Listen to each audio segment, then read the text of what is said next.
বিসমিল্লাহির রহমানির রহিম।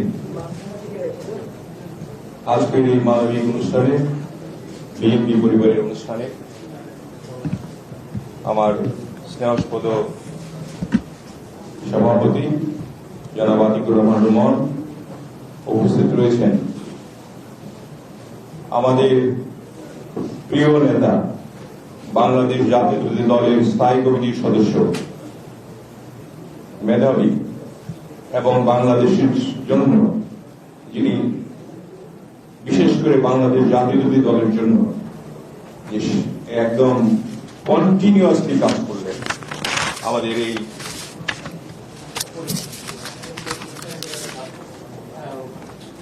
আমাদের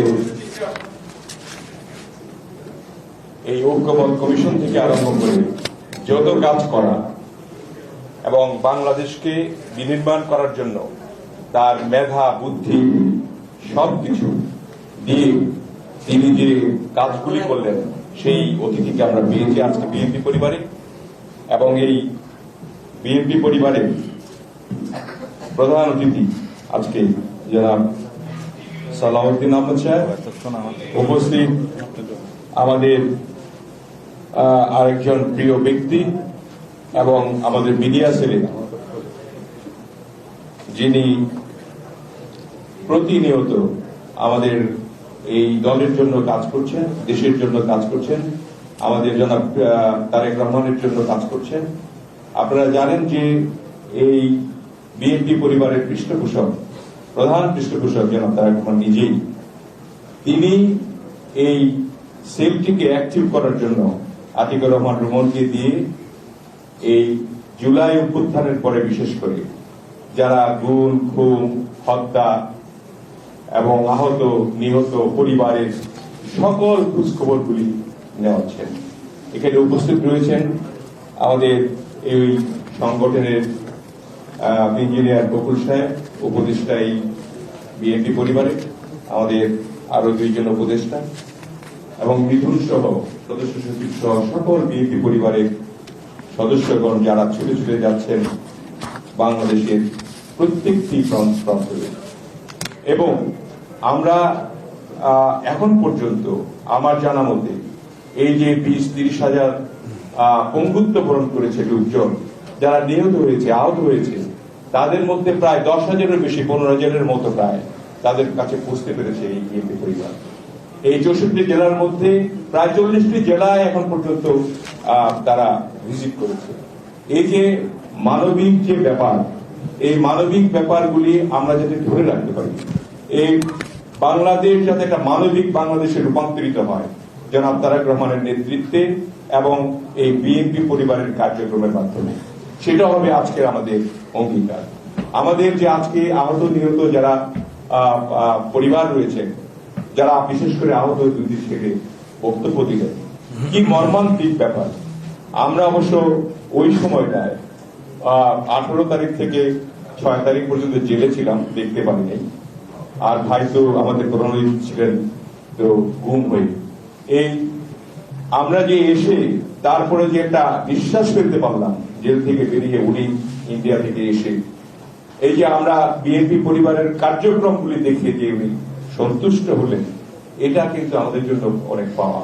এবং প্রধান পৃষ্ঠপোষক জনাব তারেক রহমান, তিনি সর্বদা রুমনের সঙ্গে যোগাযোগ রেখে আমাদের যেখানে যেখানে, আমাদের আহ্বায়ক যেখানে যেখানে যখন খবর পান যে ওই জায়গাটায় ওই লোকটার কিন্তু খোঁজ খবর নেওয়া হয়নি, এই অন্তর্বর্তীকালীন সরকার কোনো কারো খোঁজ খবর নেয়নি, নিয়েছে শুধু এনসিপি যে লিস্টটা দিয়েছে এই লিস্ট অনুযায়ী। আর সারা বাংলাদেশে কে কোথায় কি অবস্থায় আছে, প্রত্যেকটি উপজেলায় আমাদের এই সংগ্রাম সংগঠিত হয়েছে। সারা বাংলাদেশ 17 বছরের আন্দোলনের মাধ্যমে জুলাইয়ের সৃষ্টি, এবং সেই জুলাইয়ে পতন, আগস্টে পতন হয়েছে জুলাই আন্দোলনে, সেটা বিএনপি এবং তার সমর্থকদের দ্বারা প্ররোচিত হয়ে, এবং তারা যে সবাই নেমে না আসতো, আজকে ছাত্র দল, যুব দল, সাধারণ মানুষ এবং প্রত্যেকটি আমাদের সমর্থক যারা এক ঝাঁকে নেমে এসেছিল, সেই আমিন বাজার, উত্তরা, আপনার শনির আখড়া, এই যে একযোগে এসে তাকে পতন করা, এটার দায়ভার মনে হয় যে একমাত্র একটি ছোট্ট দলে, কিন্তু তা নয়। আমরা সেটাও বলতে চাই না, আমরা মানবিক একটা সংগঠন, এই সংগঠনকে মানবিকভাবে থাকতে চাই। এবং এই মানবিক কারণে জনাব তারেক রহমান ডিক্লেয়ার করেছেন যারা যারা আহত হয়েছে, নিহত হয়েছে, যাদের পরিবারের অসহায় পরিবার, এমনকি যারা ক্যান্সারে আক্রান্ত হয়েছে তাদেরকে চিকিৎসা সুবিধা সহ সকল প্রকার আমরা যদি এই আগামী দিনে নির্বাচিত হয়ে দেশ শাসনের বা দেশ পরিচালনের ভার পাই, তাহলে জনাব তারেক রহমান বলেছেন প্রত্যেকটি লোককে রিকগনাইজ করে তাদের নামে স্কুল হোক, কলেজ হোক, রাস্তা হোক, একটা মাদ্রাসা হোক, তাদের নামে এগুলি করে তাদেরকে চিরস্মরণীয় করে রাখা হবে।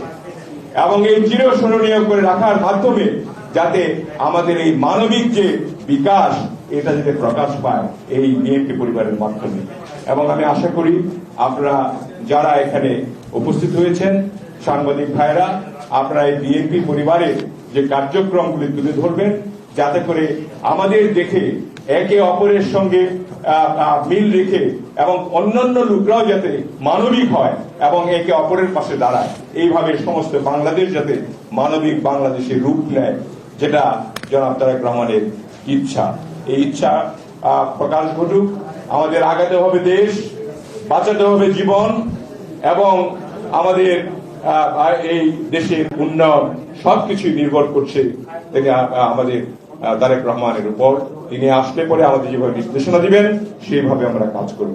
আপনারা যারা উপস্থিত হয়েছেন সকলকে অনেক ধন্যবাদ জানিয়ে আমি আমার বক্তব্য শেষ করলাম। বাংলাদেশ জিন্দাবাদ, বিএনপি পরিবার জিন্দাবাদ। ধন্যবাদ মিলাদ ভাইকে।